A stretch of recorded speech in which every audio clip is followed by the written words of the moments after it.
to Whine Club. I'm your cruise director, Stephanie, and this is the playlist where I drink good wine while I whine about a bad book. Except today, I'm going to be whining about a lot of bad books. Namely, I'll be counting down my top 10 worst reads of 2023. Fair warning, there will be spoilers in these reviews, and as I always say, my thoughts are solely about the work, not the writer. I'm sure these authors are lovely people, and I'm so happy for them that their work was published. You go, writers. But I do have some thoughts about these bad reads of 2023. So let's count them down. It's coming in at number 10. We have The Last Word by Taylor Adams. And honestly, this was a real toss-up between this or No Exit, which is also by Taylor Adams. Sorry, Adams. Like I've said in all my reviews of his work, I absolutely love the first 90% of the story. I am gripped. I am flipping through those pages as fast as I can. But the endings make me want to hurl these books out the freaking window. All the villains are superhuman, and it's pretty much the same, rough outline. You just, have to find and replace the names for these books. This was my second read by Adams, as I read No Exit a few months before it, and I really liked No Exit until that ending. I love his writing and his characters, and then the endings are just so foobarred. But let's go ahead and see what The Last Word promised. Emma Carpenter is living in isolation with her golden retriever, Laika. I apologize, I don't actually know how to say this dog's name. House-sitting an old beachfront home on the rainy Washington coast. Her only human contact is with her enigmatic elderly neighbor, Deke, and, via text, with the house's owner, Jules. One day, she reads a poorly written, but gruesome, horror novel by the author H.G. Cain, and posts a one-star review that drags her into an online argument with none other than the author himself. Soon after, disturbing incidents start to occur at night. To Emma, this can't just be a coincidence. It was strange enough for this author to bicker with her online about a lousy review. Could he be stalking her too? As Emma digs into Cain's life and work, she learns he has published 16 other novels, all similarly sadistic tales of stalking and murder. But who is he? How did he find her? And what else is he capable of? Displaying his trademark command of rapid-fire pacing, unnerving atmosphere, and razor-sharp characterization, Taylor Adams once again delivers a diabolically disturbing and deadly game of cat and mouse. I guess if you want to look at it that way. So again, my problem with this is that, like No Exit, it is so good until it is time to end the book. Such a great idea. It's a great story. There are interesting characters. Adams is a good writer. I was hooked with the suspense, the atmosphere, the twists, but Christ on a cracker, Adams, land the plane, bring your story to a close. Like No Exit, the book's ending became so over the top, I kind of started to wonder if it was satire. It was like the Oprah meme. You get a twist. You get a twist. Everybody gets twists. No, I just want the book to come to a realistic conclusion. Stop. Please stop stretching the ending beyond what it should be. Stop letting the story spiral into the ridiculous. These people can survive everything. People are shot, stabbed, maimed, and yet they keep going like the Energizer Bunny. Also, like No Exit, the villain's manner of speaking felt kind of cartoonish and out of place. I didn't love the notion that the villain was that way because of mental illness. He could have just been creepy. He could have just been a bad guy and actively chooses to be this way instead of at the mercy of his own illness. The way the character talks is very much for our benefit and not really true to the character or the story. Again, like No Exit, the villain is a caricature of an incel. He is, but he isn't.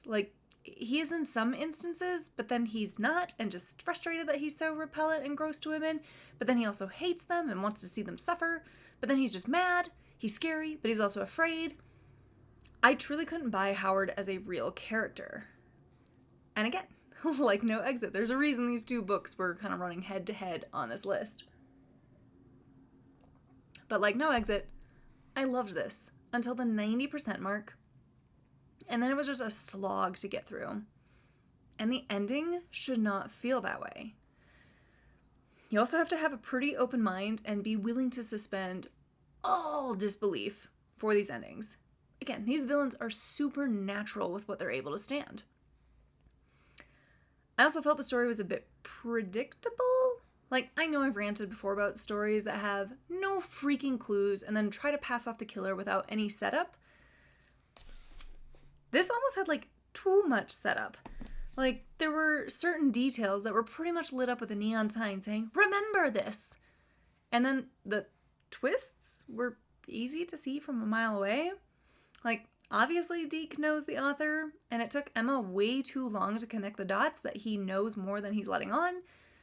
Jules tells Emma her son stayed at the house, and the killer is able to outmaneuver her. Wow, almost like he knows the property well.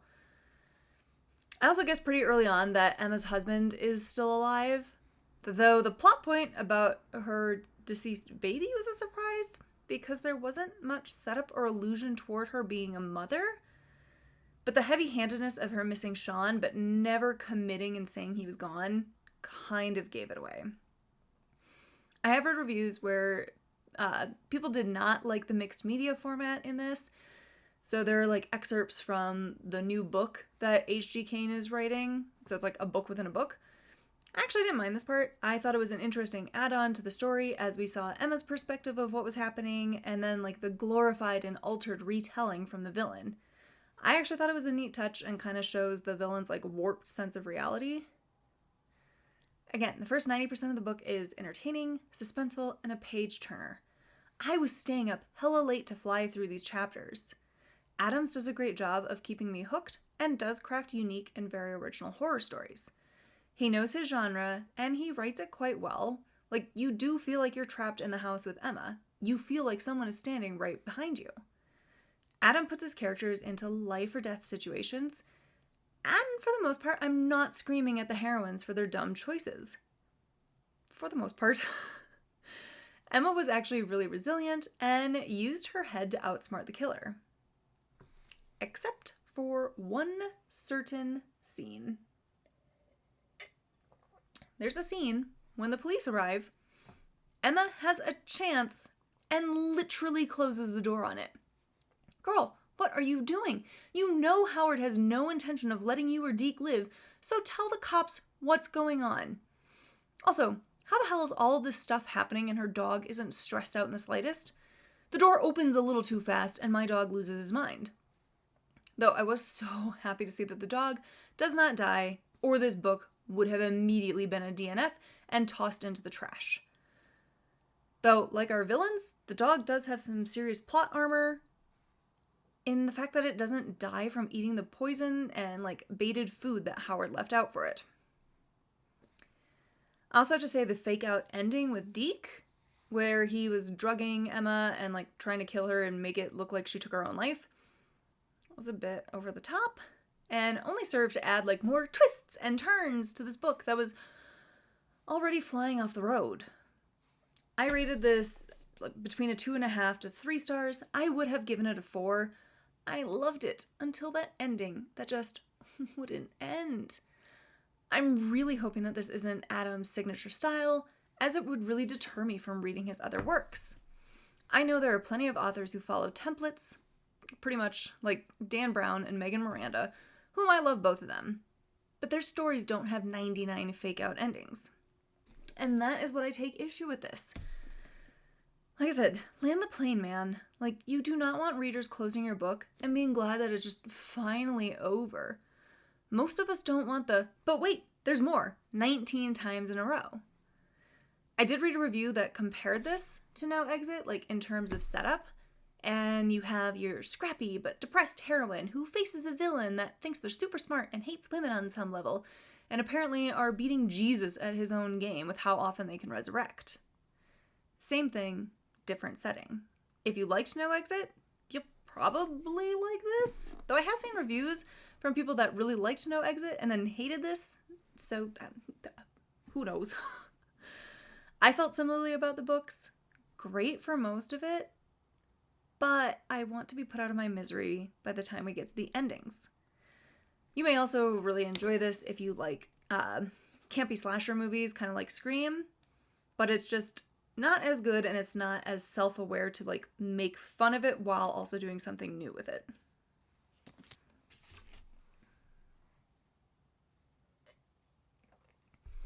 All right, so coming in at number 9, we have Dark Corners. This was one of my picks for Book of the Month, but let's go ahead and see what the book promised. Terrence Bailey is about to be released from prison for breaking and entering, though investigators have long suspected him in the murders of 6 women. As his release date approaches, Bailey gets a surprise visit from Madison Logan, a hot young influencer with a huge social media following. Hours later, Madison disappears, and police suspect she's been kidnapped, or worse. Is Madison's disappearance connected to her visit to Bailey? And why was she visiting him in the first place? When it hits a wall in the investigation, the FBI reluctantly asks for Rachel Crall's help in finding the missing influencer. Madison seems to exist only on social media. She has no family or friends, and other than in her posts, most people have never seen her. Who is she, really? Using a fake Instagram account, Rachel goes undercover to BuzzCon, a popular influencer conference where she discovers a world of fierce rivalry that may have turned lethal. When police find the body of a woman with a tattoo of a snake eating its tail, identical to a tattoo Rachel had seen on Bailey's hand, the FBI must consider a chilling possibility. Bailey has an accomplice on the outside and a dangerous obsession with influencers, including Rachel Crall herself. Suddenly, the target of a monster hiding in plain sight, Rachel is forced to confront the very real dangers that lurk in the dark corners of the internet. So, first up, I did not know that this was book 2 of a series. I also don't feel like I missed out on that much by going into this blind. I did see other reviews that said that this version of Rachel, our main character, woke up on the wrong side of the bed for this book and was a bit more combative than she was in the first book. I noticed that, obviously not without the comparison. I just assumed that's the way she was. Like, she's kind of egotistical in the way she thinks she doesn't have to sign an NDA when the FBI brings her in for questioning, and she just walks all over a crime scene. What? She was kind of insufferable. Like, she is stubborn beyond belief and just plain rude to everybody around her. And even rereading that premise, I'm like, when they hit a wall, like, it seems like it happened really fast or, like, really close in conjunction. Like, from my reading experience, I don't remember there being a big time gap, but there could have been. I mean, I read this a while ago. Rachel also came off as very standoffish, arrogant, and claims to be this great reporter, but she also doesn't have any charm, so I don't see why all these side characters are willing to tell her everything that she needs to know. I mean, I guess we're told pretty much every 2 pages how beautiful and sexy and cool and amazing Rachel is. So I guess there's that. I mean, seriously, I was worried the FBI agent, Joe Martinez, who we will see his full name in print every 5 pages.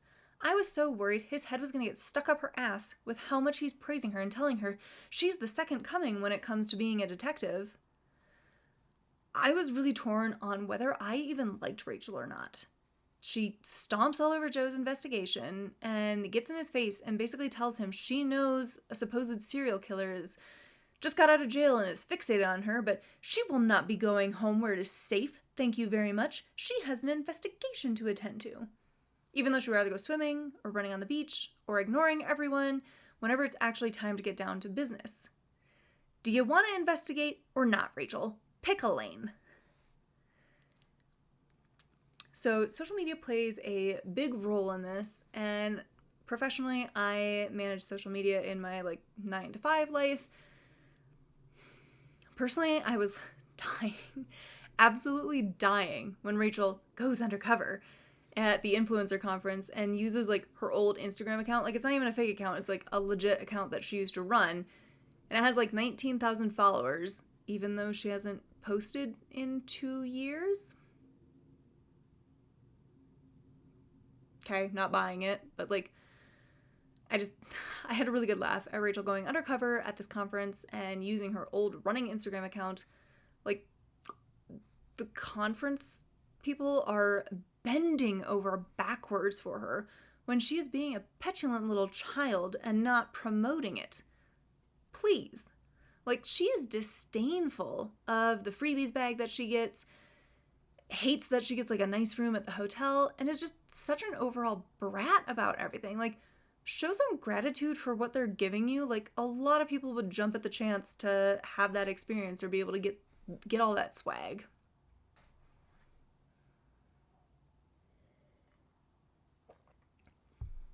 I also then wonder why she even uses her real name at all when she made the switch to podcasting. She's all, I don't want any perks or recognition. Then use a fake name, you ding-dong. Like, maybe it was explained in book 1, and that is something that I'm missing from this being a series. I just felt her resistance to using her name or her, like, podcast channel to her advantage in this particular situation when she's trying to get to the root of this problem. Like, it read really weird, as well as her complete lack of understanding of how social media works. Like, she's my age or close to it, is she not? And she's also supposed to be a businesswoman with her own brand. Now, that could totally be me and my own projections, because again, I work in this type of industry, but I don't get it. Like, what was her motivation with all of this stuff? She shows absolute disdain and contempt for the influencers attending this conference. Sure, are some narcissistic and think that they're the greatest thing since sliced bread? Of course. Just like there are bad eggs in every industry. But some influencers just like leading a different lifestyle, creating useful content for others in specific niches, and some just don't want to be tied to a regular job and can make decent money this way. Again, she's in a similar industry. She needs sponsorship and ad revenue. Unless I missed the note about how she won the lottery and does the podcast for fun, but it didn't read that way. It just felt like Rachel had a very privileged position. She gets to look down her nose at these guys who are putting effort into their accounts, and apparently she doesn't have to. She has Pete, her producer or whatever, handle all of it. So she still gets all the benefits from social media and the like without doing the work. How nice of her to sneer at those that put in the time and the resources into it. I know social media influencers can be polarizing to some readers, but the ones I've worked with tend to be good people who just enjoy sharing content. It really rubbed me the wrong way that Rachel constantly looks down her nose at these people when, again, she has to do some of the same things they do to make money. Moving on. So there's a romance in this, and the relationship between Rachel and Joe felt really forced. I can understand the I hate you because I really want to do you chemistry, but I don't even think they had that. Plus, I love that Joe's dead wife has the same name as me. I always love reading my name in print when either they're a terrible person or they're already dead. Though I do think Joe had some good quips and one-liners, and I actually enjoyed his character. I'd rather have read more about him. Rachel was nothing but antagonistic toward him, and then is all, I've been so intrigued by him since I met him. Have you? Are you sure? Because I didn't read that. I didn't get that point from reading this book. I also have to point out one major annoyance with this book. So there's a classic piece of writing advice is you have to watch out for how often you're saying characters' names, especially in scenes when there's like just two people talking. We can keep track. Goldin apparently does not think so because she is constantly dropping characters' names into conversations, and it's a horrendous reading experience. Like, there are conversations that go, and it's just Joe and Rachel. I'm keeping you out of this, Rachel. Then you don't know me very well, Joe. I take it as a threat. That's why I'm keeping you out of this, Rachel.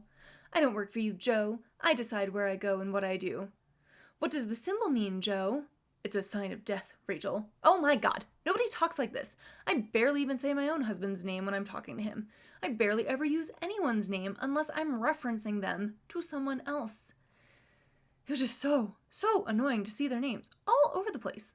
Plus, Goldin did this thing where she always uses people's full names, and it felt really random.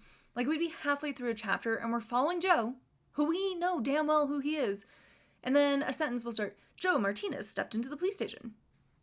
Or we'll be with Rachel, and we'll have to hear how she's Rachel Crawl. We know! Though I also had a really good laugh at one part when Terrence says something under his breath, and then Joe's partner reveals it to Rachel, and he's all cryptic and like, It's gonna give you nightmares. And then we find out that Terrence just warned her that the scariest monster is the one that hides in plain sight. Okay, not exactly nightmare fuel, but okay. Honestly, I just kind of felt like this was poorly written. It almost read like Goldin didn't trust her readers to put together certain clues and had to spell everything out and repeated everything so much. The writing in this is also very basic and kind of choppy, and it really read like a first draft. On the one hand, as someone who hopes to publish my own work in the future, it gives me hope that this is the level that's expected, but that also bums me out. It read like some drafts that I have where like the scenes are pretty basic because I'm just laying the foundation and I'll rework those scenes later to like build them out more and add description. There's just a lot of Martinez walk through the gap. On the other side of the embankment was a small clearing. It was concealed by a dirt path to a rural road. The driver had taken a shortcut. I also have to call foul on the research here. So my husband lived in Florida, and he's gotten in trouble here in Colorado where we live because his car only has one license plate on the back. Florida cars do not need both sets of license plates like they do elsewhere. And there are 2 scenes in the book where the killer, Thomas, has to change out his plates. And he very much says, like, well, I went to the front and I went to the back. False, you're in Florida, you only need one. I mean, again, this is a small thing, but it really jumped out to me as, again, someone who's been to Florida so many times to visit my husband's friends. I know, I've heard all about this. I also have to say, it is amazing. Absolutely amazing. Read that it only happens because the plot needs to move forward. That Thomas, again the killer, is able to pick up Rachel from the hotel when she's ready to leave. How the hell did he know she was leaving? How the hell did he know Joe had offered to book her a car? Why does Rachel get in it? Why did the hotel receptionist give away Rachel's room number? They wouldn't. They would have just connected the call. It's also lucky that Joe, thinks with his penis all the time and gives Rachel all the information that she needs and shows her pictures of the crime scene so she can be an active participant in the investigation. Real nice of them to help this podcaster out like that. Someone on Goodreads noted that this felt very different from book 1, and they wondered if it was a completely different character at first, and then Goldin went back in and made the story fit with the Rachel Crawl series, and changing the main character into Rachel. Again, I can't compare it to the first book, and I'm not even sure if I'll go back and read that one. I'm tempted, as I want to see a good version of Rachel, like the Rachel that Joe sees, but I also don't really care with the knowledge that this is who she becomes in this book. I also don't think the podcast formatting really worked here, as it takes away some of the tension. We know Rachel is going to be fine if she's telling the story after the fact. Again, it sounds like the podcasting portion was better integrated in book 1, so again, another reason to check it out, but we'll see. For some good things, I did think the beginning of the book was really strong. I was pulled into the story and the setup right away. I wanted to see how these disappearances tied together and who's working with who. I do think Goldin did a decent job of the twist and the reveal of what was really going on, and it felt real and it worked. I bought it. I also thought it was a relatively quick read. There were definitely some fluffy and filler scenes, but I still got through it in I think 2 or 3 days. The foundations of a good book were here. I think it just needed some time and some work. I ended up rating this 2 stars.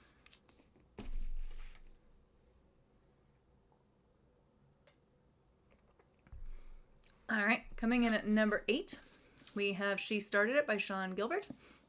This is my pick for my June book of the month. And now I'm mad that I used a credit on it, but let's go ahead and see what I thought I was getting myself into. Annabelle, Esther, Tanya, and Chloe are best friends, or were, as children. They drifted apart in adulthood, but shared secrets have kept them bonded, for better or worse, even as their childhood dreams haven't quite turned out as they hoped. Then one day they receive a wholly unexpected invitation from another old friend. Poppy Greer has invited them all to her extravagant bachelorette party. 3 days of white sand, cocktails, and relaxation on a luxe private island in the Bahamas. None of them has spoken to Poppy in years, but Poppy's Instagram pics show that the girl they used to consider the weakest link in their group has definitely made good and made money. Curiosity gets the better of them. Besides, who can turn down a posh all-expenses-paid vacation on a Caribbean island? The first-class flight and the island's accommodations are just as opulent as expected, even if the scenic island proves more remote than they'd anticipated. Quite remote, in fact, with no cell service and no other guests. The women quickly discover they've underestimated Poppy, and each other. As their darkest secrets are revealed, the tropical adventure morphs into a terrifying nightmare. Endlessly twisty, sharply observant, and deliciously catty, She Started It is sure to shock readers until the very end. I mean, yeah, I'm shocked, all right. I'm shocked that this got published. Okay, so, true speak, I did like the premise of the book, but this requires so much suspension of disbelief that you could build a bridge to Pluto. The jacket copy is also severely misleading. The weakest link in their friend group? An old friend, Poppy Greer? Friend? Excuse me? That is a straight up lie. I fully expected Poppy to have been a part of their group. But no, we find out the other 4 leading ladies, Tanya, Annabelle, Chloe, and Esther, were horrible to her. They were bullies. They went out of their way to bully Poppy. The only one who could possibly say friend is Tanya, but Tanya dropped Poppy like a hot potato the second Annabelle gave her a smidgen of attention. The jacket makes the premise plausible if they had been friends, but the reality makes it so much harder to buy that these 4 women would agree to this setup. They tortured this girl and hated her for some reason. They try to pass it off later that it was because they were jealous that Poppy was getting pretty and that she thought highly of herself and needed to be taught a lesson and kicked down a peg or some shit. But it doesn't really work. Poppy is pompous and does have an inflated ego, but she didn't deserve what the girls doled out, and they should have definitely spent longer considering taking Poppy up on her offer of spending an all-expenses paid vacation together. I mean, really? Why? Why the hell would these 4 women not question an out-of-the-blue invitation from someone they haven't spoken to in years is beyond me. Plus the fact that they bullied this girl. Like, I don't know, use your head. They pay some lip service to it, but give me something more realistic than they can't turn down a free vacay. Like, these 4 women are supposed to be catty and cunning? They're idiots. I was also a bit confused about some of the things that these women did in the past. Like, their bullying didn't really read authentic to me, especially for the era that these girls grew up. Social media was a thing. You'd think that's where they would have been tormenting her, like in an online space. Not having her put lipstick on and then putting dog poop on her art. I guess I just expected more when we got to what really went down with, like, Poppy's art exam, because that's this big hidden secret that's alluded to all the time. I expected them to put, like, bloody knives in it, or draw something obscene, reveal a teacher's secret, something. I felt let down by the time, like, the reveal actually came about, and then everyone's reaction to it. Like, surely a teacher or one of the parents would have backed Poppy up. I mean, who needs enemies when you have these women as friends? I don't know how or why they're still friends when they're so nasty to each other and, like, keeping all these secrets. Like, it's Gretchen Wiener's hair. Like, it's full of secrets. Like, I could buy it in the sense that they only have each other because no other well-adjusted adult would want anything to do with them, but it didn't read that way. I also thought the book's pacing was quite slow. Like, things start going wrong really slowly, and it's tense, and you wonder when things are gonna really, like, change, and then it just ramps up when we're at the 80% mark. Like, it felt like Poppy should have been more calculating or sneaky with her plans. The book also uses diary entries to show things from the past. Normally, I don't mind the use of diary entries, but they should be written like diary entries. These are not diary entries. These chapters are written just like the rest of the book. Show me a high schooler who writes like this in her diary, please. And then after the reveal, I see why they had to be done the way that they were, but then just don't do that. Like, just do a flashback. Like, it's a misdirect for the sake of a misdirect, and it just didn't work. The other chapters alternate between the 4 leading ladies' point of views, but they all read so similarly that I couldn't really tell them apart. Like, they're all terrible and self-centered, and they read the same. Like, there were times I had to flip back to the start of a chapter to see whose point of view I was supposed to be in because they all blended. They all sounded the same. And every character is so unlikable. I was waiting for these bitches to start dying. Even Poppy. You all suck. I know, as a former teen girl myself, that we can be catty and mean and lash out due to our own insecurities. But these girls were, like, comically horrendous. I really left this book with a feeling of, like, everyone is awful, and especially women, which, as a woman myself, what a fun feeling. The dialogue also fell off and didn't really read well. Like, these women are extremely immature for their ages, and, like, where they should be at in their lives and careers. They really read like characters in a book and not like people. Like, there's this one line, "The blank screen reminds me that there is no charge. The crack reminds me how shattered our lives have become." Who thinks like that? Also, to go back to the 4 of these women, like, being dumber than expected. Like, there are scenes that only work because we have to move the plot forward. They're weirded out by Poppy's actions, but then just go along with things. Like, they're really freaked out after this scavenger hunt, but then they're just, oh, okay, we'll change and drink together even though things feel sketchy. Like, there are multiple scenes like this. Like, things are going down and they know something sinister is lurking around, but like, well, I'm just gonna go to bed. What? Are you sleeping with a knife under your pillow? Like, I'm sorry, but if this was happening, I'm not just gonna put on a party dress and drink anything that Poppy hands me. Especially when we get to the big twist. The big twist is that Poppy isn't Poppy at all. Poppy was so distraught after what happened to her heart exam that she is no longer with us. The Poppy that has been interacting with these 4 is Poppy's sister, Wendy, which, oh, shock. Wasn't that shocking? I kind of wondered that when, like, the women first see Poppy and they say she looks so different. They keep calling attention to it. Plus, her personality was so different than the one we see in her diary entries.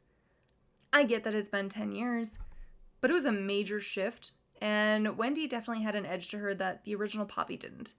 Plus, she kept talking about becoming a doctor, which was something that Wendy wanted, so obvious it's not Poppy. Which begs the question, like, how did Tanya not figure this out sooner? She was actually friends, like, best friends with Poppy when they were young. Surely she spent a lot of time around Wendy and could have figured it out. And then she should have been the first to die because she did figure it out. Like, even the scene when they think Poppy was murdered and there's all this blood everywhere.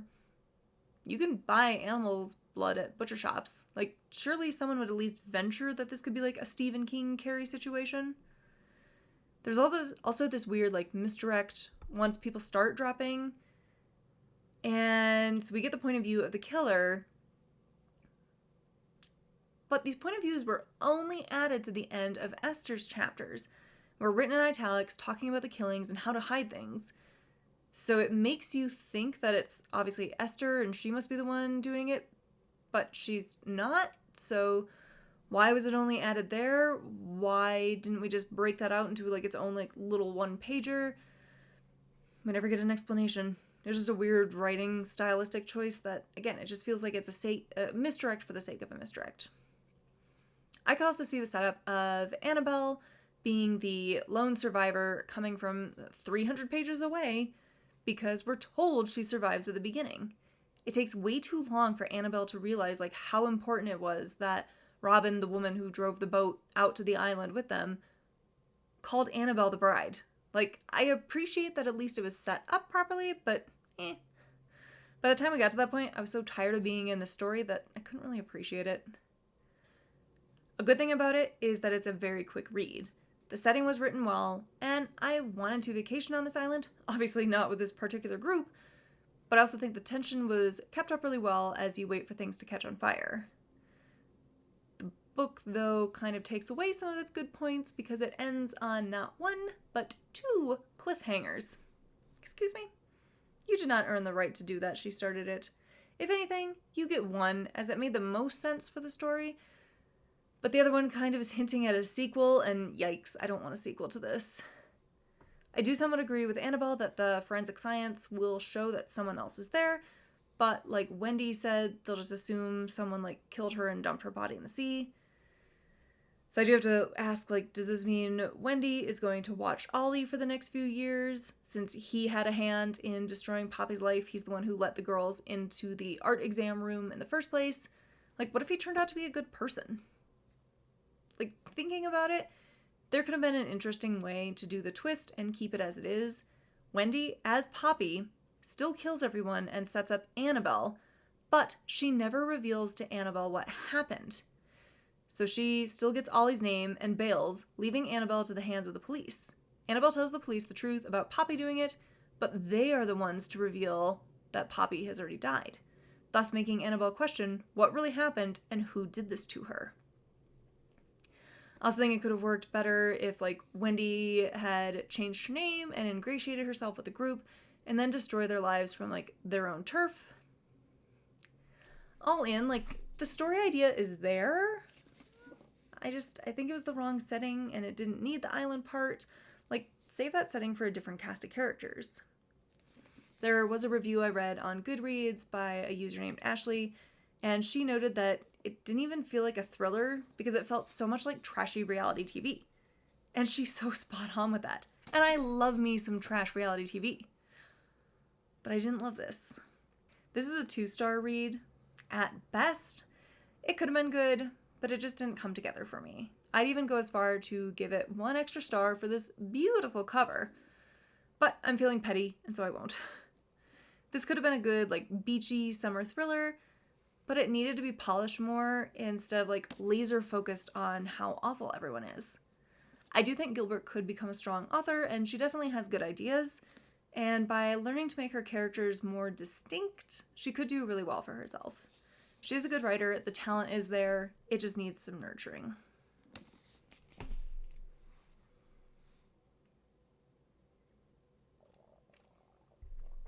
Alright, coming in at number 7, we have You Shouldn't Have Come Here by Jeneva Rose.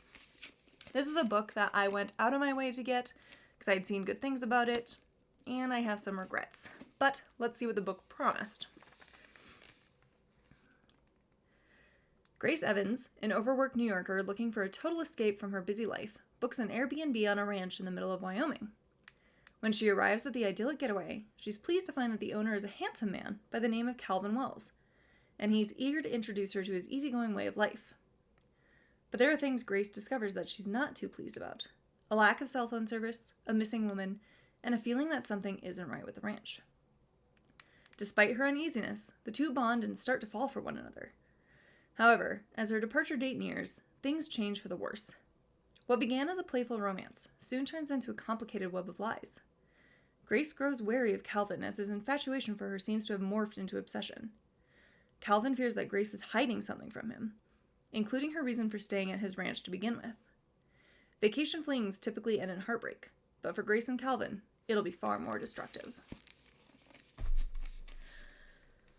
So I'm going to say I knew immediately, that the twist was going to be that Grace is a killer. And I was right.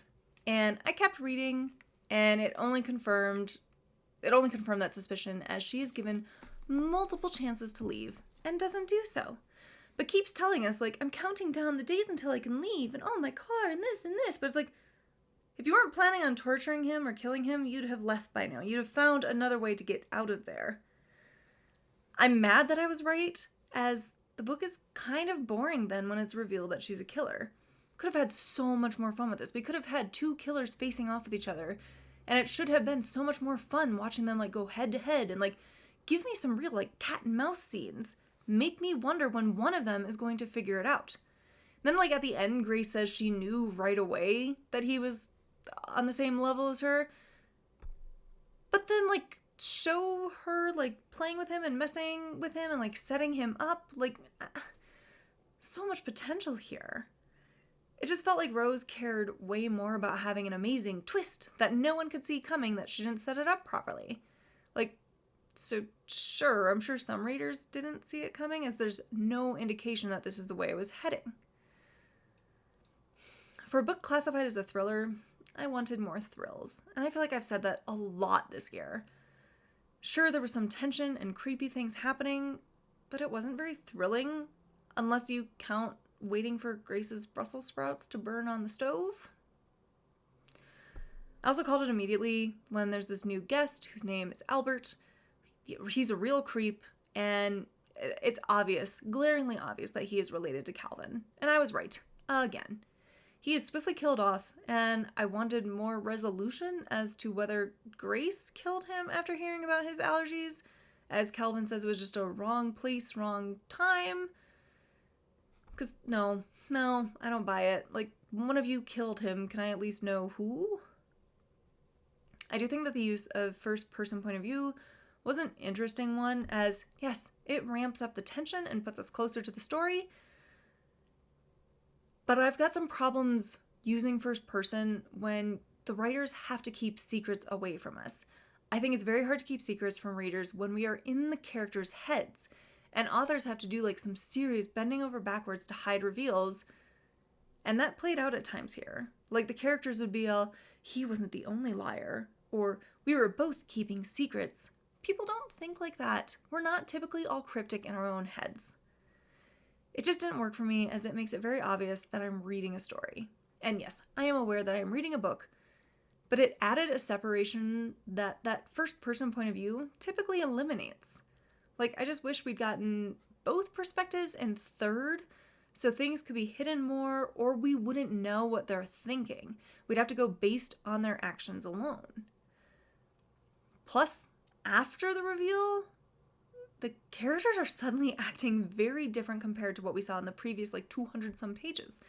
Like, when we're in Calvin's head, he's all, oh, she must stay, and kind of seems mopey and just like he wants to be loved and doesn't know how to do it. But then when Grace gets the upper hand on him, he's talking like an incel and calling women stupid bitches and then mounting their heads in his closet? What? No. We also find out that he, killed Lisa or Linda or whatever the hell her name was and staged it so his brother would take the fall. That's some cold-blooded calculation there, and it's not at all in line with what we see in his head. Again, first person, we should be in their heads. We should be right alongside with them. You can't have him acting different in his head, but then also be, this super smart psycho killer. He was trying to give off Joe Goldberg vibes from, You by Caroline Kepnes. But Calvin is not nearly as, I hate to say it, but he's not nearly as likable or compelling. I think Kepnes did this style of character so much better. You know Joe is in the wrong. You know Joe is bad. But you can't help but watch as he does what he does and how he rationalizes it. And some of the thoughts he has about the people around him, you can't help but agree. And with Calvin, he's just a run-of-the-mill incel / psycho killer. I guess. Okay. Truly, there were no real hints about his inner rage or reason to do what he does. He just flips on a dime as soon as it's time to get to the reveal, and what do you know? He's horrible. It felt like we got this toned-down version of him, or the version he would want people to see. It's almost like he knows he's a character in a book or something. So speaking of the ending, again, predicted it, still liked it, but I also felt it was really rushed, and it didn't wrap up everything that well, in my opinion. I expected the ending, but I also felt just a wee bit disappointed by it. What's Grace's real motivation? She just happened to randomly pick Calvin, which is quite lucky considering that he's a killer too. You could at least give me the Dexter motivation, she knew he was a bad guy and kidnapping women, maybe there was the Airbnb killer or something, and so she hunts him down, knowing she can take care of this problem and solve her own itch to scratch too, where she needs to kill people. But no, she just threw a dart and happened to kill a killer. Okay. We also find out that she's married with kids, doesn't think of them once, doesn't even have a fleeting thought of them. We also get no resolution for this character Charlotte, who's in love with Calvin for some ungodly reason. Did she know about Calvin and his obsessions? Did she not care? How is he friends with her? I'll never know. I'll also never know. There's a scene that I'll never know what the fuck was up with the mountain lion attack thing. Like, there's a scene where Grace falls asleep outside and wakes up and there's a mountain lion, like, about to eat her. Did Calvin try to lure it in? Was it just a weird coincidence that the plot is so fond of using? There's also another character like Betty. Like, what about her? What is the point of her medication plot thread if we're never going to close the loop? If you bring in red herrings, let us know what was really going on and how we could have been tricked into believing that they were in on it or doing something. I read this in like 2 days, so I was definitely intrigued and I had to keep reading and understand what was happening. I'm going to give Rose that much. Like, she knew how to hook me and keep me turning the pages. I truly did not know how to rate this. I had to keep reading, but I don't know. It was predictable and somewhat awkward. I had a lot of questions about why characters behave the way they did. I did read another review that said they felt just uncomfortable reading it, and that's a really good word for it. Also, authors, if you're going to do the meta thing, you better have an amazing ending, because you do not get to throw in lines like, finally, a thriller. This one promised a twisty ending I wouldn't see coming. It seemed every thriller promised that these days, but few actually delivered. You can't pretend to be in on the joke and then end up being the butt of it. Especially in a book like this, where I guessed the ending within 10 pages. And I was right. I didn't like it when The Matrix did this, and when Scream did it as well. Like, I feel like those people that write those lines pat themselves on the back when it should be a slap to the face. It only works if you actually do it well. And this didn't do that well. I also did not notice that the blurb on the cover was by Colleen Hoover. That may have been a warning, and I missed that red flag. I think I gave this 2 stars in the end, but I mean, who really cares? I'm still undecided if I should check out her other work or not, but seeing as I have so many other books on my to-be-read pile, I don't think I'll be rushing out to buy another Rose book. I had high hopes for this, but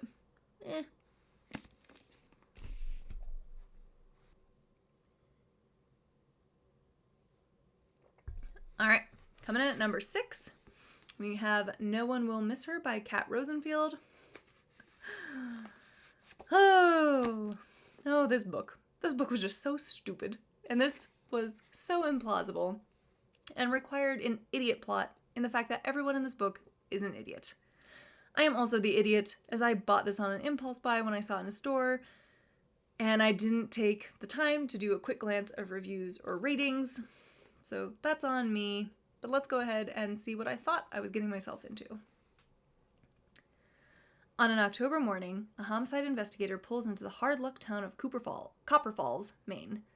The junkyard is burning, and the local pariah, Lizzie Ouellette, is dead, with her husband Dwayne nowhere to be found. Adrienne Richards, blonde and fabulous social media influencer and wife of a disgraced billionaire, has been renting Lizzie's tiny lake house as a country getaway, even though Copper Falls is anything but a resort town. As Adrienne's connection to the case becomes clear, so too does her connection to Lizzie, who narrates their story from beyond the grave. The women navigate a relationship that cuts across class boundaries, transactional, complicated, and finally, deadly. A gone girl for the gig economy, this is a story of privilege and identity as 2 devious women from opposite worlds discover the dangers of coveting someone else's life. So mostly this made the list of the 10 worst reads of 2023 because of the twist and how it is executed and revealed. We've got our main character, Lizzie, who killed Adrienne, who's staying in the Airbnb or lake house or whatever. When the police are coming to identify her, because Lizzie fakes her death, the whole town apparently knows that Lizzie has a mole on her boob, and that is the only thing they use to verify that the deceased body is Lizzie's, because Lizzie cut her own mole off and super glued it onto Adrienne's body.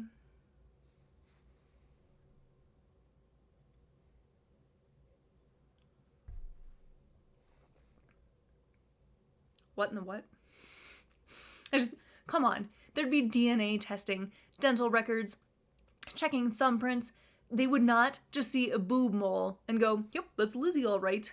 Like, I would have bought this if this was set in, like, 1970 or even, like, the late 80s, like, what have you, but this is set in current day. Like, no. I also have to wonder, what exactly is Lizzie's plan? Does she know Adrian's social security number? Does Adrian not have any friends who will take one good hard look at Lizzie and realize that they're not the same person?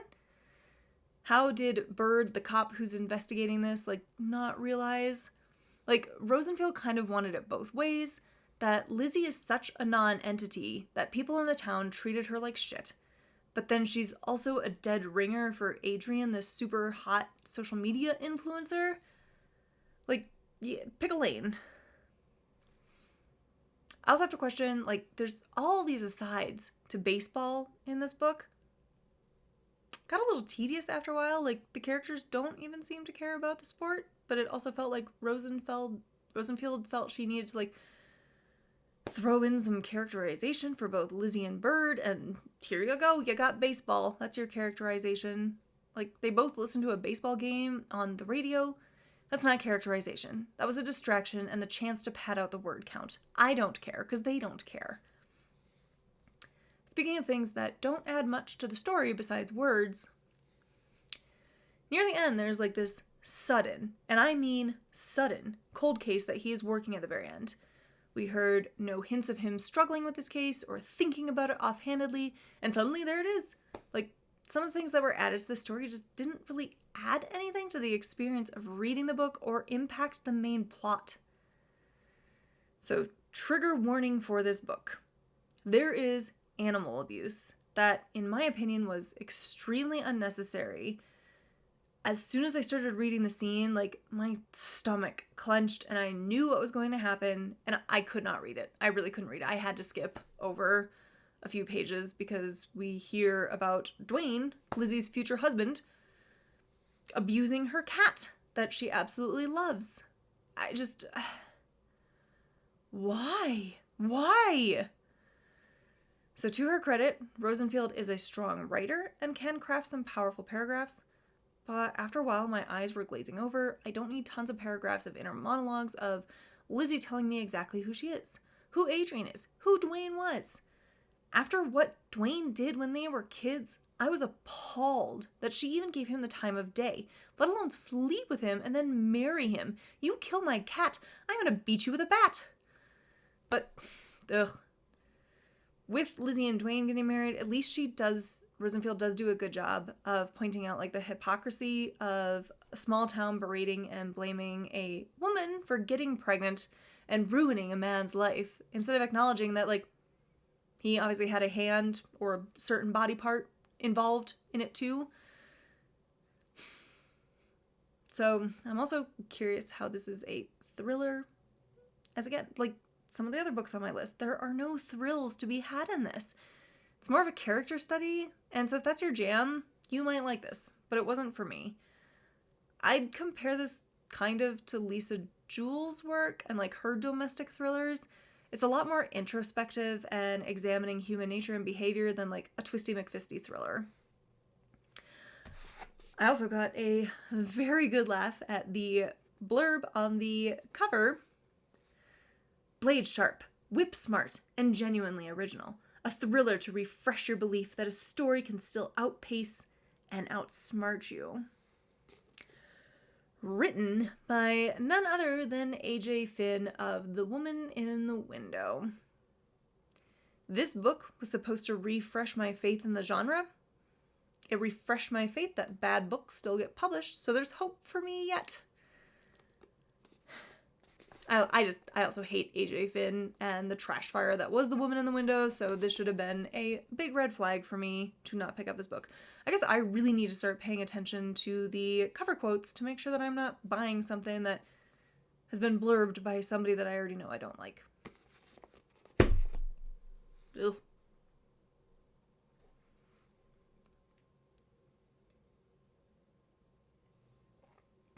All right. Coming in at number 5, we have Cackle by Rachel Harrison. So I read this for Halloween, and I was really, really sad that I didn't love it as much as I was expecting to. While there are some witches in this, it's not very magical, or at least not as much as I'd hoped. But let's go ahead and see what the book promised. All her life, Annie has played it nice and safe. After being unceremoniously dumped by her longtime boyfriend, she seeks a fresh start. Annie accepts a new teaching position and moves from Manhattan to a small village upstate. She's stunned by how perfect and picturesque the town is. The people are all friendly and warm. Her new apartment is dreamy, too, aside from the oddly persistent spider infestation. Then, Annie meets Sophie. Beautiful, charming, magnetic Sophie, who takes a special interest in Annie and wants to be her friend. More importantly, she wants Annie to stop apologizing and start living for herself. That's how she lives. Annie can't help but gravitate toward the self-possessed Sophie and begins to spend more and more time with her, despite the fact that the rest of the townsfolk seem a little afraid of her. And okay, there are some things. Sophie's appearance is uncanny and ageless. Her mansion in the middle of the woods feels a bit unearthly. And she does seem to wield a certain power. But she couldn't be. Could she? So, for starters, this book is slow. And I mean slow. There's not a lot going on. We spend a lot of time watching our main girl, Annie, get coffee, visit the farmer's market, go to Sophie's house, cook with Sophie, have a ghost watch her from the mirror, agree to spend the night, get more coffee, go to work, buy a bottle of wine and drink until she's blackout drunk, text her ex, drink another bottle of wine, and repeat. I kid you not, it is written like a laundry list. On page 200, it reads, I get up, stop for coffee at the Good Mug, go to work, pretend the whole school doesn't suspect I've got evil powers. Which is TBD, I guess. Come home, take a shower, eat an easy dinner like a frozen burrito or scrambled eggs or peanut butter on bread, drink a glass or bottle of wine, or occasionally something stronger. Watch a TV show, and, depending on any romantic storylines in the show, maybe fit in a quick ugly cry or go straight to bed. There's just not a lot of plot here, and it's mostly about the characters. They all kind of suck. Everyone kind of sucks. I feel really bad for the townspeople who just kind of have to deal with Sophie. I was so reminded of Arrested Development while reading this, and thought of George Michael's girlfriend, Anne, whom everyone forgets. And I could not remember our protagonist's name, which, funnily enough, is Annie, for a long time. But then I think Harrison, heard me and decided to have every conversation drop each character's names as much as possible. Conversations would read, I can't do that, Sophie. Annie, why not? Because I'm not like you, Sophie. You could try, Annie. Will you be my friend, Annie? Yes, Sophie. Of course I'll be your friend. I liked Annie at the beginning, but for a story that's supposed to be about empowerment and realizing that she only needs validation from herself, she gets progressively worse as the book goes on. I was excited to see her come into her own and actually mimic another Anne from pop culture, this time from Parks and Rec, where she realizes that she's always changing herself to fit her boyfriend's lives and loses her identity in the men that she dates, as our Annie kind of does that too. But we don't really get that. Annie just becomes bitter and takes it out on others and just drinks a lot. And I mean a lot. There's a scene where she goes on a date to a German-themed restaurant. We have one here in Denver called Rhinehouse, and I actually love it. It's themed, but I think it's so much fun. Annie here says her and her ex would have had secondhand embarrassment by drinking out of the steins. They'd make fun of the decor, and she just generally seems miserable. I could understand if her date took her to Chuck E. Cheese or something, as they're both adults, but even that could be fun in its own way. You can find ways to have fun with things. She is actively trying to be miserable, and she just turns into a real bitch. I have no idea what her hobbies are, what she likes, maybe books were mentioned at one point, or what makes her happy.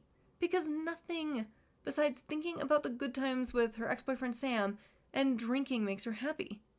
It made me think of Alex Day when he did, Alex Day Reads Twilight, and he has this line of, why does nothing please you?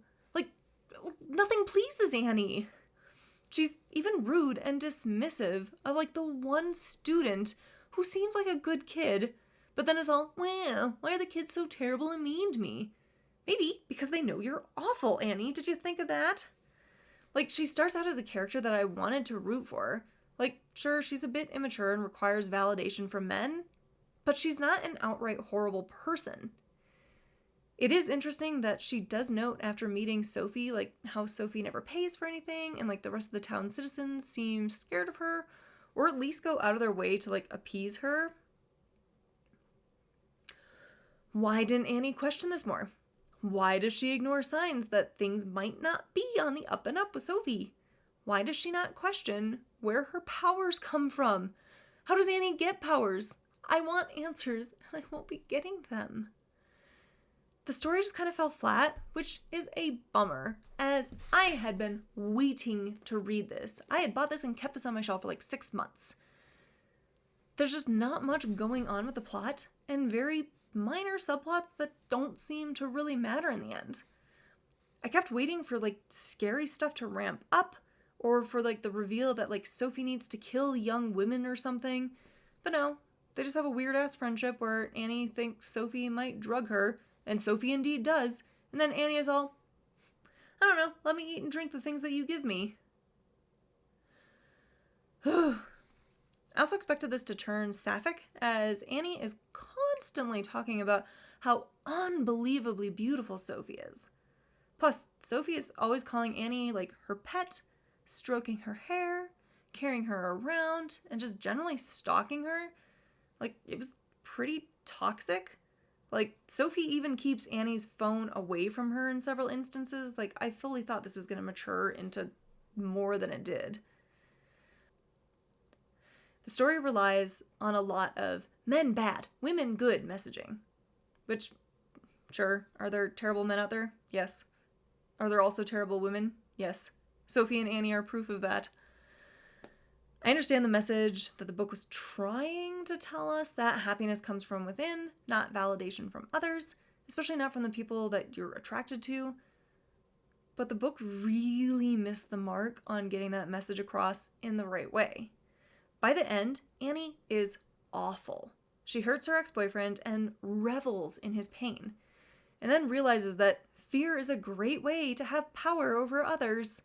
This is a villain origin story, fine, but the book tries to paint this as a good thing.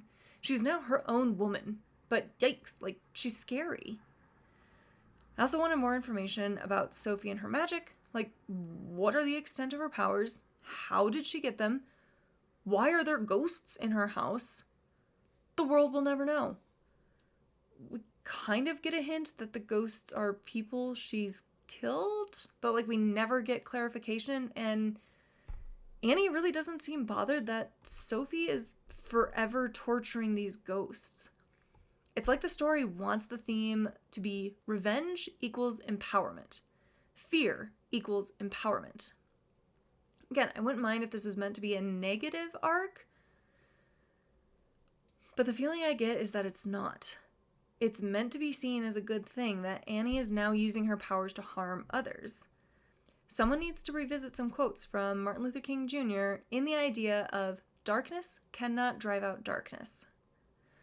I saw someone on Goodreads dub this as cozy horror, like cozy mysteries, and I kind of agree. Like, there are a few scary moments and some horrifying things that happen, but it makes up like 2% of the book. The rest is just about Annie's day-to-day life and her friendship with Sophie. Sadly, I also have to say that the writing style just didn't work for me here, and I think that has a lot to do with the fact that this is very plot light.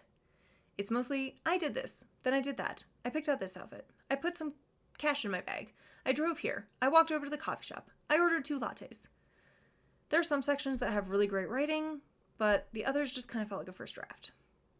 All in, I was really disappointed with this. I so wanted like a cute, witchy read about a woman finding her power, both in herself and in her magic.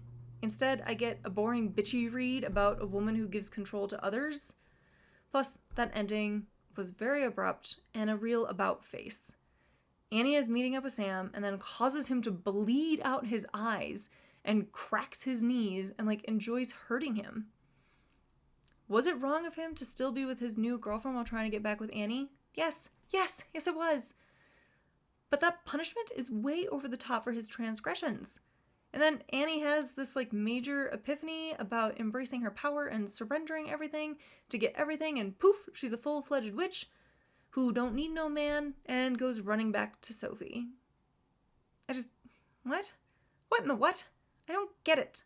There was so much potential here, but here we are. 2 stars, at best.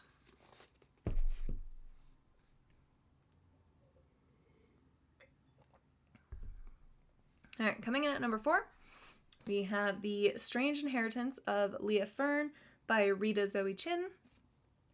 I was so disappointed by this. I wanted to love it. I so wanted to love it. I don't know what this was. The writing style was just not for me at all.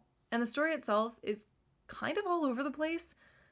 I don't know what the themes are or what our main character is learning or how she's changing. It's just, for such a long book, it's boring. And I don't care. I just don't care.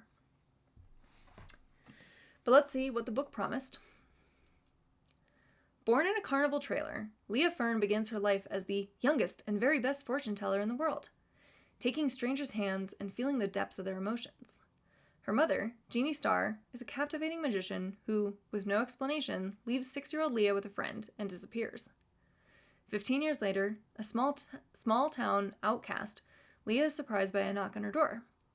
A mysterious neighbor has died and left Leah a series of letters that will lead her on an unusual journey, one that will finally reveal the truth about her mother.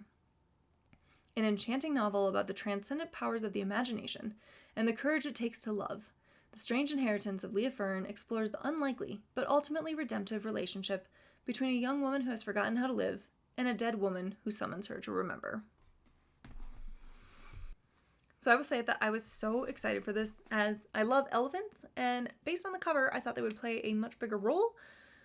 And I really wanted to read something fun and magical for my birthday, so I read this in June.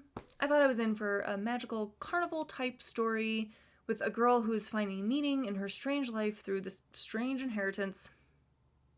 This book was definitely strange, and not in a good, Phoebe Buffay strange kind of way. As I said in my reading room review of this book felt like it went directly against Ron Swanson's advice of do not half-ass 2 things, whole-ass 1 thing. This book felt like 2 stories that were forced to play together. I did not expect this to take a witchy coven turn, at all.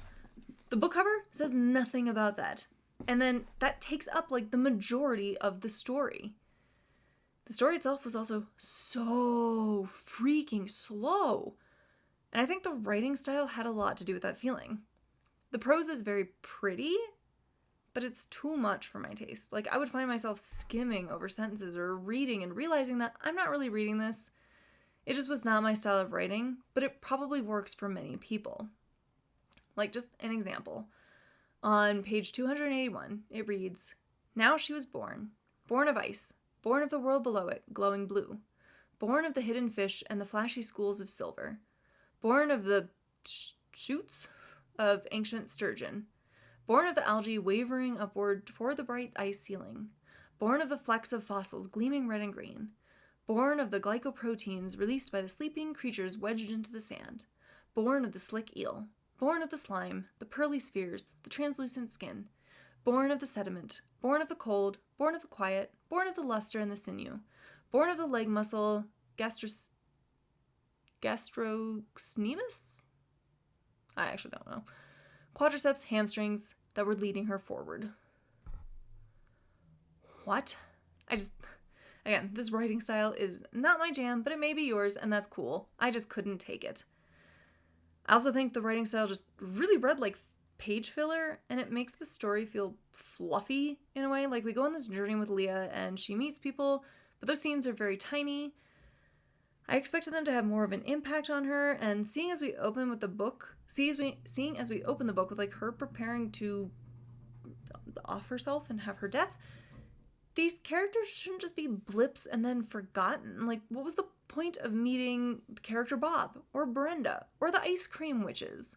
Like, even poor Edward, who is the guy that Leah was left with as a child, he's such a good person. His death seems to have barely any impact on Leah, at least not much that I could see. He has been there since her mom abandoned her. He was a good man, and he did his best, and she seemed to accept that and just, well, Edward's dead. Oh well. She seemed more upset about her living arrangements and her job, which I understand that would be stressful, but like, come on. She has no feelings about him. She has nothing to offer him. She has nothing to mourn. I also think, like, maybe it was a stylistic choice as she's kind of dead inside herself, but like, you would think Homegirl would feel something or shed at least one tear for this man that has been there for her. Moving on. There's this weird-ass scene in a book that's already filled with weird-ass scenes. Like, what was the point of her hitting this deer with her car, and it ends with her, like, screaming out, and then the next chapter just, like, starts without her addressing what had just happened? Like, wouldn't people have run over? Like, was it all a fever dream? Like, what is going on in this book? I expected more of her journey. I expected things to matter. I expected to care about Leah, but I don't. I liked child her better and would have appreciated a story about her revisiting her childhood, confronting it, learning from it, and like trying to embrace the little girl that she used to be and reconcile with who she's become today. That's not what I got. I get a story about Leah driving all over the place and finding out her mom was a witch, and that the old woman who lived below Leah was in love with Leah's mom and was also a witch in like an artsy coven years ago. Like, what is this story? I also have to say, as soon as we started reading like Essie's letters and her obsession with Claire, like I knew Claire would turn out to be Jeannie. Like, that was telegraphed from the beginning. I also fully expected to find out that like Leah's mom was like some sort of supernatural being, as there's a huge focus on all these birds always visiting Leah. And Leah finds out about like a bird type being that can transform into a human and have kids. Hello, that sounds like a setup for the reveal. But no, Leah's just hallucinating or seeing birds, or Edward can't see them. I don't know what the hell is happening. We never get an answer. Jeannie/Claire is just a mom who abandoned her daughter. Like, truly, we spend so much time on the birds. And Edward taking her to see doctors about it. And just, what was that? Give me some sort of payoff or explain what it means. It felt like it was so deep with the symbolism, but I don't know what the hell it was symbolizing. And that could be on me. Maybe I just don't get it. Because I don't get it. Because, again, this book wandered all over the fucking map and couldn't pick a lane. Did it want to be a book about witches? Yes. Did it want to be a book about carnivals? Somewhat. Did it want to be a book about finding joy in life again? Yes. Did it want to be a book about mental health? Maybe. Did it want to be a book about coincidence and soulmates and romance? Sure. It was too much, and I never felt like the stories really worked together. I just felt like I never got answers to some of the more like witchy elements, like nor Leah's ability as an empath. We get so much emphasis on the fact that Leah is an empath and cannot touch people. Again, great setup for the reveal that she is more than human. But it only pops into the story when it's needed. Why is she an empath? She didn't even really learn to channel her gift on this journey. She doesn't question why she has this ability or how she can use it. She just is. And what is the point? Why this deep obsession with birds that ultimately means nothing? Why her empathic ability that ultimately means nothing? Why this journey that just opens way too many doors into witchy elements that we never get a proper like resolution on? It ultimately means nothing. It all feels so heavy and beautiful, but also empty. I couldn't find the meaning here. And I didn't really like Leah enough to care. She's kind of a blah, empty shell of a person. And I thought this book would like start with her that way and then lead her back to embracing life, like both its ups and downs. It's not really about that either. I think it's safe to say that this book's just not for me. But I also don't think it was written for readers like me. Like, others will probably truly well love this and be moved by it. I wanted to make a move and throw it out the window. And I hate that it had such a cute cover and an interesting premise to turn out the way it did. 2 stars, and that was being generous.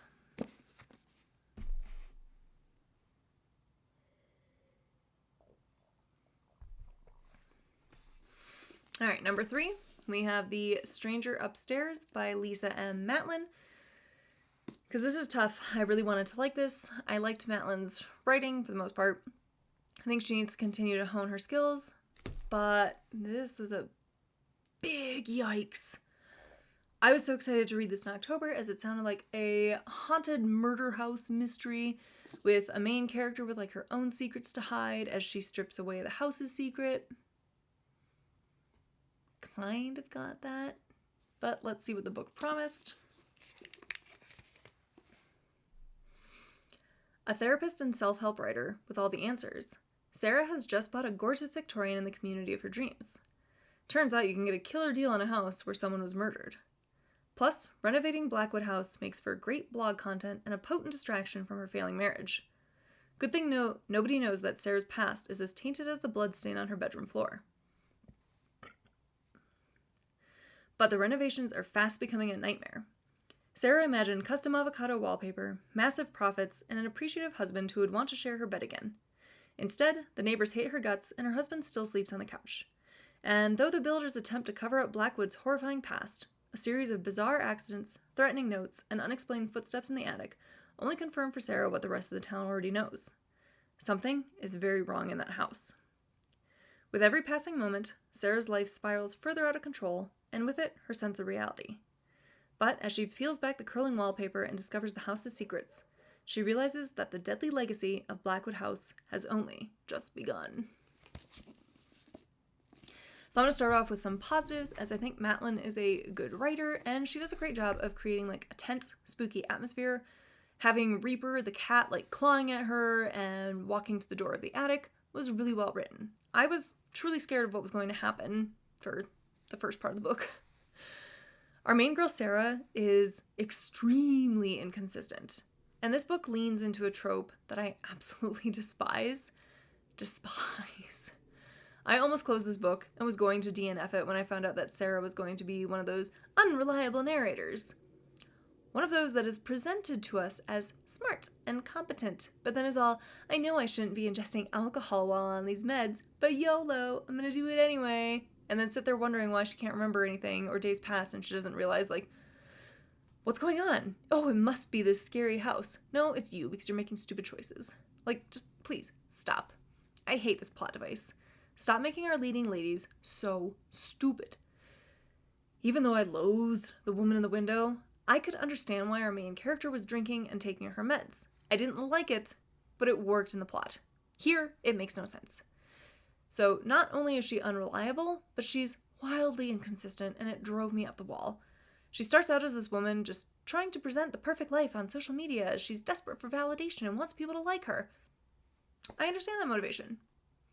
But then we kind of move away from that, and now she's a shapeshifter from Supernatural who likes to take on people's identities. Okay. But then she's also like the weird kid who has learned to embrace her weirdness and loves her grumpy cat that she named Reaper, and loves inviting monsters into her bed and seems to be attracted to like all things macabre. But then she's back to tricking people and trying to blend in before struggling to maintain her sanity and stay in reality while she's getting sick. By the end, she's just a supervillain laughing at others' misfortune and all, I guess I killed another person. Oh well. Is she completely detached from her own humanity and identity, or does she know exactly what she's doing? I don't know. So we get the reveal that Sarah is not actually Sarah. The Sarah we're following is actually Lizzie, and Sarah was Lizzie's sister, who Lizzie killed and then took on her own life.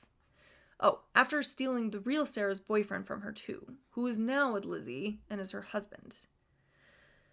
Which doesn't make sense. Like, we follow Lizzie, who's now Sarah, and her husband Joe, but his real name is Liam. Liam and Lizzie changed their identities and fled their hometown after shacking up and betraying the real Sarah. Lizzie keeps saying how Joe is just as bad as her and they had to run away from what they'd done, implying that Joe killed Sarah, but then we find out Lizzie did and staged it as if Sarah had taken her own life. why? Why would Joe/Liam go along with Lizzie then? Like, he knows he didn't kill her. Why does he willingly change his name? His presence in the book meant very little, and I did not give one hoot about their relationship. I hated Lizzie/Sarah, and I hated Joe. What did either woman see in him? He is useless. Before the reveal, we also keep getting like cryptic little hints about Sarah's sister and lines like, "Oh, Lizzie. Oh, Lizzie, what? This is a stupid red herring that doesn't work once we know what's going on." To its credit, I'll say that it's a quick read. It's only 268 pages, but there are times that the book feels like it's moving too quickly and then too slowly, and I just wish there had been more balance and we had spent more time on like the house and the weird things happening there. There's a lot of chaos and almost too much is happening, and it's just kind of sloppy. Like, even Sarah's descent into her own madness felt like it happened so suddenly and randomly. Like, she's posing as a therapist and self-help guru. Though her self-help stuff and her website, where she'll be sharing updates on the renovations, plays a very minor role. Like, I really wish that had been built up more or been used more in the story.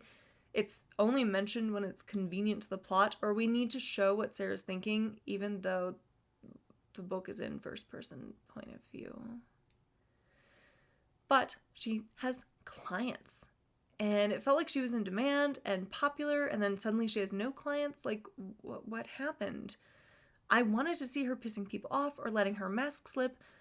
I also want to know how she got so famous so quickly. Like, surely a publisher would have looked into her background and degree? And again, what's the point? She doesn't care about her followers. She doesn't care about her clients. And just wants to be famous, but she also shouldn't want that given who she is at her core. Just make it make sense. This really needed another round of edits and some finessing to remove plot holes, build up the secrets and her downfall, and to give us a satisfactory payoff. Because that ending, the house is not haunted. It's poisoning the homeowners. The house has carbon monoxide and is poisoning everyone. But it also doesn't explain everything and then tries to go back against the reveal and be like, it was carbon monoxide. Just kidding. It's actually haunted. Which is it? Is the house some sort of Amityville horror house and even Sarah was too tainted for it? Or was it simply carbon monoxide? I don't want both to be true at the same time. It undercuts the story's elements and its twist. I wanted this to be a haunted house. I wanted this to be someone is watching Sarah and scaring her. Not her leaving herself cryptic notes around the house and forgetting that she wrote them. I mean, I guess that's pretty easy as homegirl drinks a whole bottle of wine in like 30 seconds. I'd even have taken it being her neighbors were like ganging up on her to scare her away from there. But even that could have had like a simple fix. Like, let the scary neighbor Jeff just burn the house down. Like, his uncle is the chief of police and seems to not care about looking the other way. Burn the house to the ground. Problem solved. There were a few other things, minor things, that just kind of bugged me. Like, the book is split into 2 parts. There's no reason. There's no reason. It's not like we're changing point of views or jumping in time. It's just suddenly a page break and part 2. And then in the last, say 10%, we switch to another character's point of view, that of Emily, who's a super sweet woman who is doing her damn best to help Sarah. We get her point of view for a few pages, and then Sarah kills Emily, and then assumes Emily's identity. I do appreciate that this is Matlin's debut, and I hope she keeps writing. At first, I was really enjoying this and wanted to know what was so wrong with this house and how it could influence those living in it. I wanted the spooky, supernatural shenanigans of renovating a haunted house that caused a husband to murder his wife. I was so excited to pick this back up when I first started reading it, but then it kind of just became a chore to finish it. The last half really lost me. And then that ending just pissed me off. I'm not sure the book knew what it was trying to be. Horror, murder mystery, psychological thriller, domestic thriller or drama. Yes, to all of the above. I saw a Goodreads review by a user named Aaron M, who summed it up perfectly when talking about like what the book was going for, what genre it wanted to be. She said, Sadly, it seems like the author herself doesn't know the answer to these questions. The result? A jumbled storyline that is part Shirley Jackson, part Jane Eyre, a sprinkle of Gone Girl, a dusting of Lisa Jewell, and a whole bunch of, huh? The individual elements have potential, and the storyline might have stood a chance with a different approach. But overall, the execution is lacking. Exactly. There's so much potential here. I will give Matlin's future work a try, as I see what she was going for, but this was a disappointment, especially after such a promising start. I rated this 2 stars. I'd even add half a star as it's a debut, but this was such a waste. Such a good idea, just botched in its execution.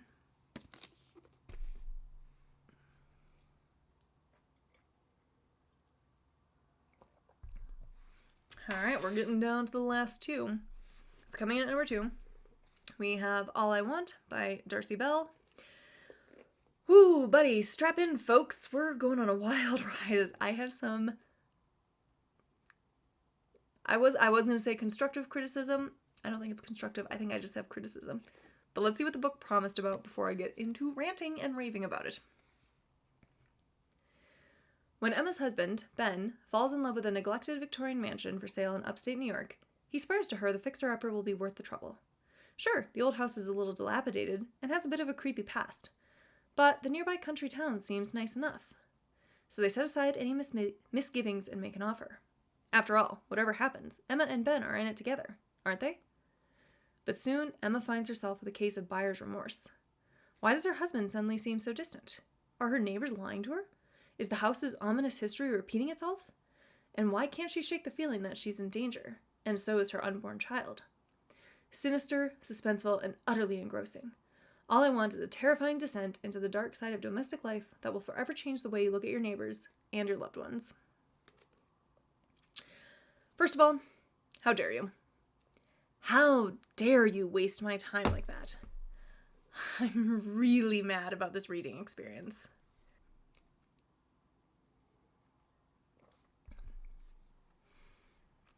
Like, the one time I didn't look at Goodreads before buying a book really bit me in the ass here.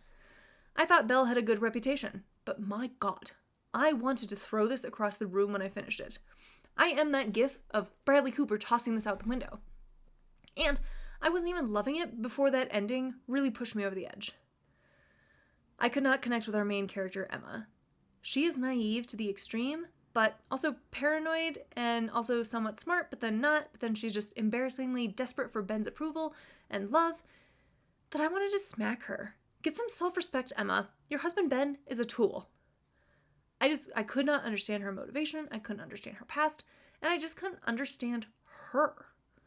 We get like the tiniest of glimpses about her past and how she feels and how she has to prove, like, to her deceased parents that she's brave. But, like, what? That's how you prove to them that you're brave? That you buy a creepy old mansion and ignore all the red flags that your husband is cheating on you? Ah! It's kind of funny how a book can be so basic when it turns out to have quite a complicated plot going on. So Ben is a producer for theater productions. He's come into some money, and he and silly sweet little Emma move out to the country and buy this house that was once a rehab center for Broadway actors.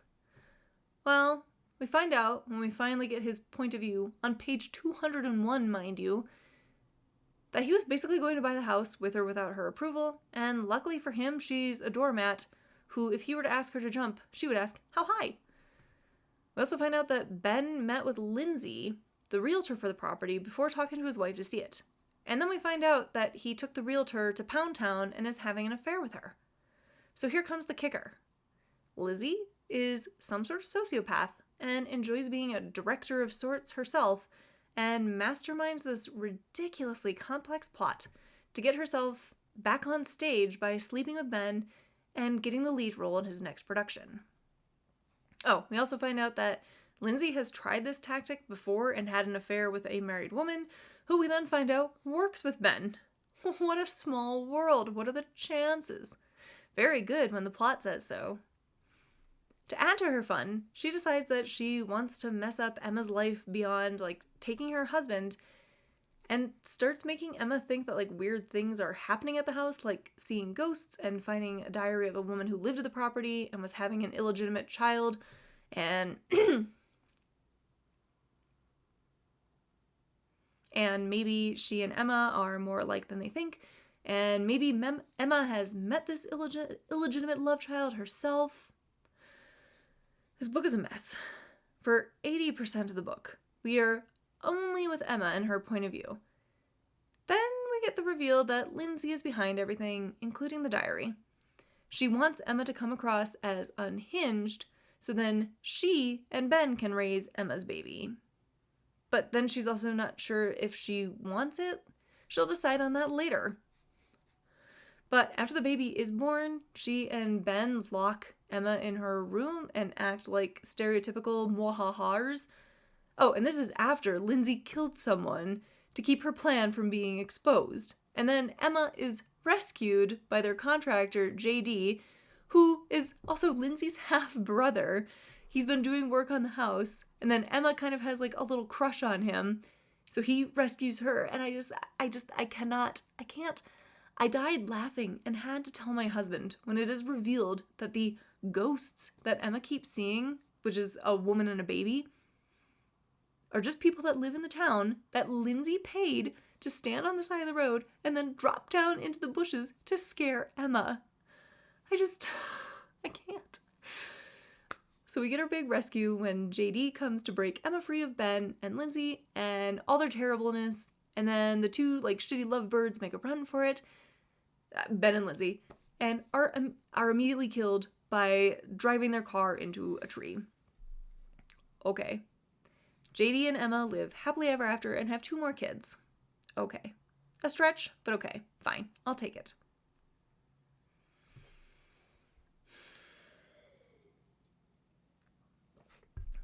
But then Belle decides to completely ruin everything by pulling the "it was all a dream" kind of thing. We find out that Emma has been in a coma, and it was really her and Ben that got in the accident. No. Fuck you. Absolutely not. This was not all a dream. This was a waste of my time. Why did we get Lindsay's point of view, or Ben's then, if it's all in Emma's head? It makes no damn sense. We should not have gotten those sections from those characters' point of views. These sections should not exist. It is not a twist. It is just a horrendously done red herring, and for nothing. Nothing! Like, it just makes the book so bad. And to me, makes it look more obvious that that twist wasn't supposed to be added, but for some ungodly reason was. Stop it, Belle. You had a resolution. Wasn't perfect, but it was 1,000,000 times better than what you actually gave us in the end. I was fuming. I was livid. You do not get to pull a twist like that. This ending is garbage. Hot, smelly garbage, and I want my money back for buying this. It almost feels like it was a joke, or like Belle assumes that this will be adapted for the big screen too, and was all, tee-hee, they'll never see this twist coming. No, we won't, because it's not good. All I want is a good ending. It was there, and then this twist got tacked on at the end. I have to wonder if it's not being adapted, that some publisher or editor was like, we should really add another twist. Readers love twists. Let's really piss them off by destroying the entirety of the story. They'll love it. I do not. Every time I see this book, my lip will curl up in disgust. I just felt like Belle didn't care. That's the only conclusion I can come to. Belle just did not care about this book or us as readers. Reading this was tedious. I mean, it was a quick read, and it's a pretty short book, so it's got that going for it. But for me, this turned into a hate read the last 15%. I gave this 1 star, and I do not feel bad about that rating. This ending was atrocious and removed any goodwill I had while reading it. I liked the creepy mansion. I liked the idea of unraveling a local mystery and finding a baby that may not have gone too far from home. But nope, I'm done. This book was bad. I do not recommend it. I don't even recommend it as a it's so bad it's good type read. Like the back cover says, there's some buyer's remorse, but it is all mine.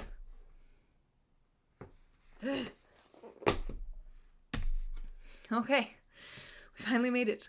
The number one worst read of 2023 for me was Really Good, actually, by Monica Heisey. The worst read of the year. I was so intrigued as I was seeing this all over Bookstagram and seeing that the author is a writer for Schitt's Creek. Unfortunately, I think she's a much better TV writer than novel writer. It's kind of like J.K. Rowling. She can write books. She cannot write movies. They are different mediums and different types of storytelling. Writers don't have to be good at both. And unfortunately, Heisey is not skilled enough at writing novels. This was an extremely difficult read. It felt more like I was reading someone's diary, or it should have been like voiceover over an opening montage to a TV show about our sad sack Maggie. I have DNF'd like 2 books in my entire life, and one was like the 50 Shades of Grey. I really, really struggled with this. I'm not a quitter, but my God, did this book challenge my resolve to finish what I start. But let's see what this book promised to be about. Maggie is fine. She's doing really good, actually. Sure, she's broke, her graduate thesis on something obscure is going nowhere, and her marriage only lasted 608 days. But at the ripe old age of 29, Maggie is determined to embrace her new life as a surprisingly young divorcee. Now she has time to take up 9 hobbies, eat hamburgers at 4 a.m., and get back out there, sex-wise. With the support of her tough-loving academic advisor, Maris, her newly divorced friend, Amy, and her group chat, naturally, Maggie barrels through her first year of single life, intermittently dating, occasionally waking up on the floor, and asking herself tough questions along the way. Laugh out loud funny and filled with sharp observations. Really Good, actually, is a tender and bittersweet comedy that lays bare the uncertainties of modern love, friendship, and our search for that thing we like to call happiness. This is a remarkable debut from an unforgettable new voice in fiction. Whew. The first 70 pages, I felt perplexed, as there seemed to be absolutely no plot. We are literally just inside Maggie's head as she details buying all of this crap she can't afford and texting her ex-husband John and emailing people and bumping into people at the store. This has no structure. It's just a meandering mess of internal dialogue and Maggie's thoughts, with sometimes a random snippet of a real scene with her friends. I don't understand Maggie or what she wants. What is her goal? What is pushing her forward? Nothing. Absolutely nothing. I can't care about her because she doesn't care about anything but her own self-destruction. There is no reason for this story to have been told. For how personal it's supposed to be, it reads really detached. I have no idea who Maggie is, and I really don't care to find out the more I read this. It read like a therapy exercise where Maggie, Monica, is supposed to write down what's going on inside her head, but then rip up the pieces because she's expelled those thoughts. But nope. We got it in print instead. It's a gigantic stream of consciousness, and I was not here for it. I get wanting to write something that is for an audience of one, but then you cannot ask money for it in return. What is the point? I so wanted to like this. I so wanted to relate to Maggie, but she needs help. I'm sorry, but you're 29. How? Maggie is a child. She is a 13-year-old girl in a 29-year-old's body. She can't seem to do anything for herself. And, girl, I need you to get some self-respect and dignity and take care of yourself. Even Ross Geller with his 3 divorces got on with his life. This really reminded me of that episode of Sex and the City, like the OG show, not the dumpster fire sequel, where Carrie and Big break up, and she is constantly complaining to her friends, but refuses to do anything about it or make her life better. They get tired of it and tell her to talk to a professional, and Carrie gets all weird about it. I could buy that. That was set in like the, late 90s, early 2000s. Therapy was still kind of a joke then. I remember those days. This is set in like 2019. We don't think like that anymore. No one cares if you go to therapy, Maggie.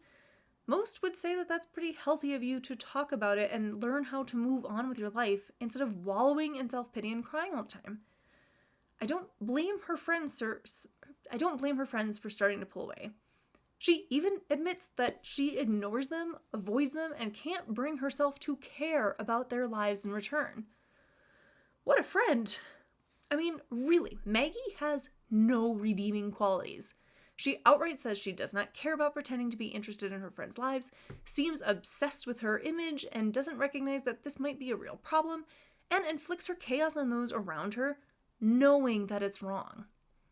I don't mind reading about people like spinning out of control and making bad choices because of their pain, but they tend to have somewhat of an upward swing, or are at least good people or learn something along the way and make amends for it. Maggie never does. There's a reason there's a writing method with Save the Cat beat. We need to see our protagonist do something good. We need to connect with them. I don't connect with Maggie. Maggie sucks. I actually feel bad for John and him putting up with her for so long. I also have to say, I did not feel invested in her relationship with John. We never hear about what they loved about each other or why she's so broken up about their divorce. The fact that she casually mentions maybe they should divorce, but then is unable to shower for weeks on end. What? You're the one who brought it up. You're the one who told him you wanted a divorce. I also just don't know what was so special about their relationship besides the fact that they were together for a decade.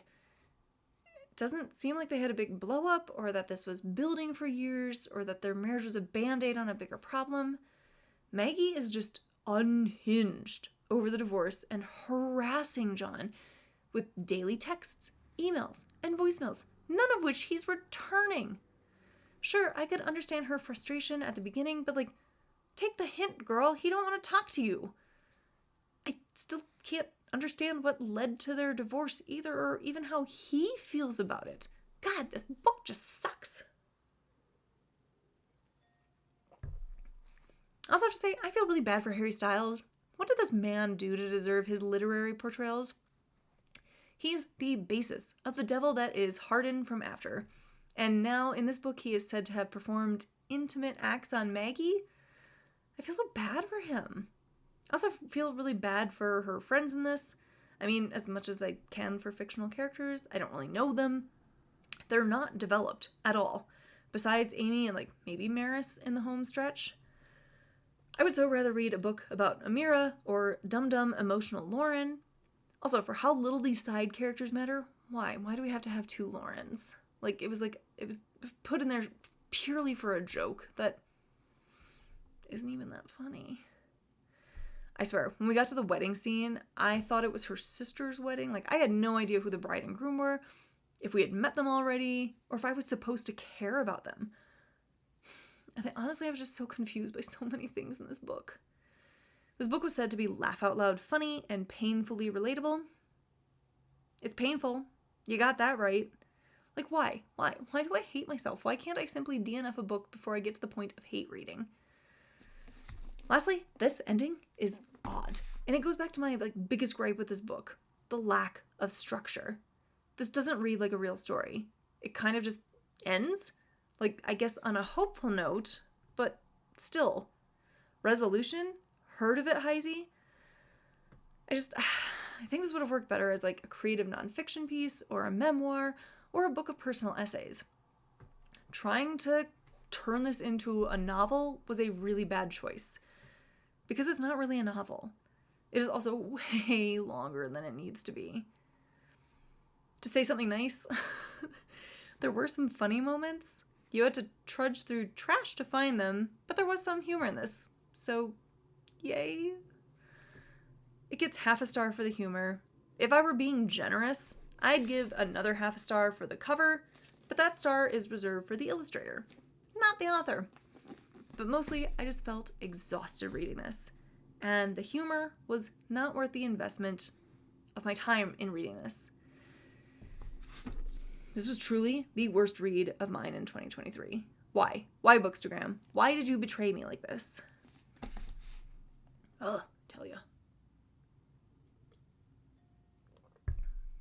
All right, that wraps up my worst reads of 2023. If you read any of the same books as me, I would love to hear your thoughts. Or if you have any recommendations of actually good things to read in 2024, please share those in the comments as well. Otherwise, I will see you next time at Whine Club.